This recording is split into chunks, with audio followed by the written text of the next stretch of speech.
Again, I was at a track meet, by the way, on Tuesday. This is not something you think could ever happen. How did it happen? So it was a really bad storm in the morning, and they had a lot of delays. And me, my brother, a couple of kids were walking back from the field house of the middle school because we attended that middle school when we went to middle school, and we were saying hello to old coaches and catching up with them. And then we're walking back to our stand. We put our tent up so all the bleachers were right there, were not wet from all the rain. We come back, we sit down, and this kid said something behind me. I've never met this kid in my entire life. I never knew who he was. Said something just inappropriate and uncalled for. And I turned around and asked him who he was. He started getting really aggressive. My brother stepped in. He started being, how he always is with me, just brothers, just having my back. And things started getting more higher intensity. And the kid said some aggressive stuff, reckless stuff. Also try to handle the problem. And Austin was always one to step up. He always was one to step up and be the person that would do the right thing. And he was doing the right thing by saying to this gentleman that you're not supposed to be in this tent. This is because they have personal items there. A lot of stuff gets stolen, just like that, just precautions and stuff. And our coaches always told us don't let, other schools, mess with our stuff. Just sit around our tent area. And we set that up for the girls' track every meet we had. So it's just he knew he wasn't supposed to be there. And it's just a tragedy what happened. And then what happened, Austin? After your brother stepped up, what happened then? He stepped up over there, asked him to move, got aggressive, he grabbed the bag, and then I whipped my head around, and then all of a sudden I see him running down the bleachers, grabbing his chest. He just blood rushing out. He said, he got stabbed. First I froze for half a second. I didn't know what to do. And then I saw him about to fall. I went to go over there. I grabbed him. I see this stuff. Yeah, I understand. Best. And look, like I said yesterday, rest in peace to that young man. But on this channel, we hold racist Caucasian people accountable. So you telling me the day after the incident, you go on Fox News and tell one version of the story, but the day of the incident, you went on ABC and told a whole different version of the story. Make it make sense. And then you have to sit back and ask yourself, why are these people so eager to tell their side of the story? I mean, you don't see Karmelo's family on TV saying anything. Why the news not talking to them? Make it make sense. And I'm going to tell you why. Because the bullies have to be first to tell their side of the story. The bullies have to control the narrative first. And if you pay attention, ABC and Fox News was coaching this young man to tell his story because he can't lie for shit. And when has news outlets became the courtroom? Make it make sense. And then I said, wait, you had media outlets posting negative pictures of Carmelo Anthony. You even had these type of black people posting those same negative pictures. And like I always tell y'all, in our community, we have some people, our people, they don't like themselves. Our people, they don't like their people. It is what it is. But when it comes to me, I'm riding for my people 100%. But I noticed something. None of them shared this picture of the twins. And how ironic that this is the Instagram page of Austin Metcalf. Let's read it. He said, I dare one of these to show up to the track meet today. It got 667 likes. Make that make sense. Why nobody posted that? Why nobody talking about this? Why is everybody acting like these twins were angels? So now do y'all see the games that the media loves to play when it comes against our people? But this stuff ain't new. Malcolm X been telling us what was going on. Check this out. If you're not careful, the newspapers will have you hating the people who are being oppressed and loving the people who are doing the oppressing. So again, this is why I love social media, because we can finally call out the BS and we can finally stand together. And like I told y'all earlier, we have a lot of amongst us, but don't even worry about them. They are not a threat. They love massa. And see, they love to paint these Caucasian demons in the perfect light, like they were angels, when everybody else said these twins were known for bullying people, were known for terrorizing people. So I said, wait, let me find something great that Carmelo Anthony did for his people. Check this out. And shout out to Rayon Carter. She said, my heart is shattered. I kept saying the young man looks like the Karmelo who saved Gino's life, which is her son, from the looks of the article, and it's him. And we forever gonna stand with you. May 15th, 2021, a day I'll never forget. Really great kid. I can't stand bullies. So I said, wait, did Carmelo Anthony save a kid's life? Check this out.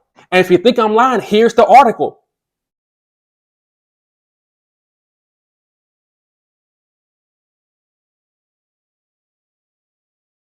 The water was cloudy and the pool divided into indoor and outdoor sections. Unable to find Gino, Carter asked Carmelo Anthony, 14 of Baton Rouge, to check in a blind spot. He came back from out of the water with my son in his arms, Carter said. Gino, whose lungs had collapsed, was admitted to the intensive care unit and placed on a ventilator. By the following Wednesday, he was off the vent and starting physical therapy. He recovered quickly and is now back home. Turner called Anthony the real hero for rescuing Gino. And look, I'm going to put the article back up, but I didn't know he was from Louisiana. See, it all makes sense. From Louisiana, we're not letting anyone bully us. We go stand on business. So it all makes sense. And see, they won't show you this article. They won't show you that he saved a life at 14 years old, not even thinking twice. But they don't have no problem showing you him holding up a fake gun at 16, 17 years old, him sticking up a middle finger at 17 years old.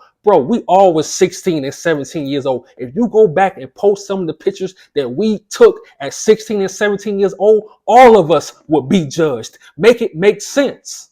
And in the comment section, I want y'all to let me know, do y'all notice this? Every time something racist happens towards our people, they gaslight us. Oh, this is not racism. This has nothing to do with black and white. What? See, I'm telling you, these people think we dumb. They think we slow. They think we don't see what it really is.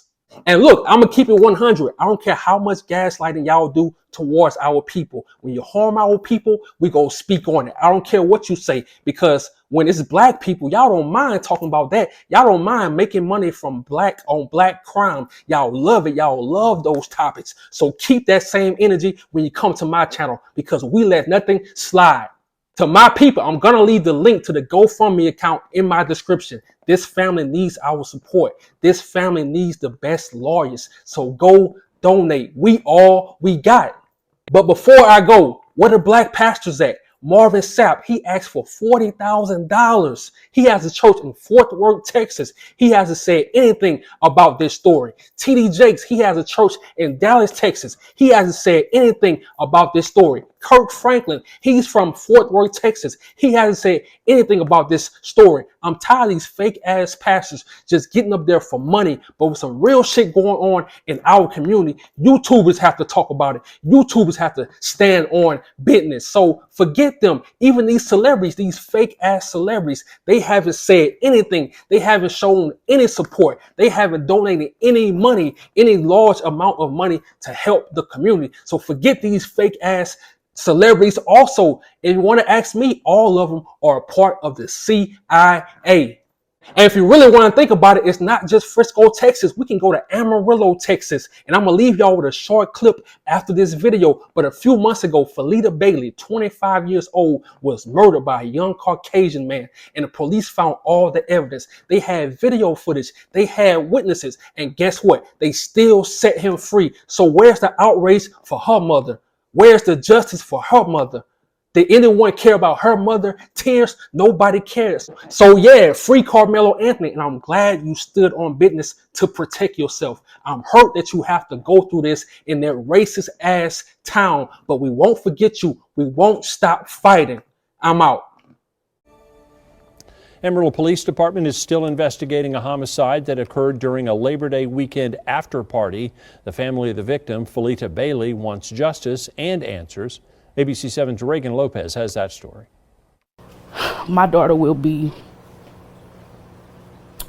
she would be 26. She would have been 26 October 26th of this year.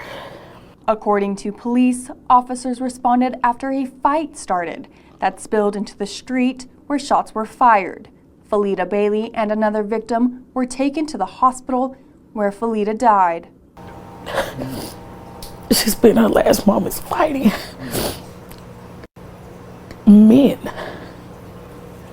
The first and only known suspect, 22-year-old Dylan Black, was arrested and charged with murder, but was later released due to insufficient evidence. When we spoke with APD Homicide Unit Commander Lieutenant Clements on September 9th, he said they're still waiting on ballistics. But we want to make sure that we know exactly what happened on that scene 100% before we charge anybody with any kind of a charge that we.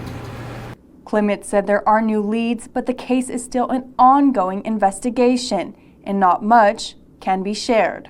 Nearly a month later, and no other arrests have been made. I just refuse to let my daughter case go unsolved. That's just not gonna happen.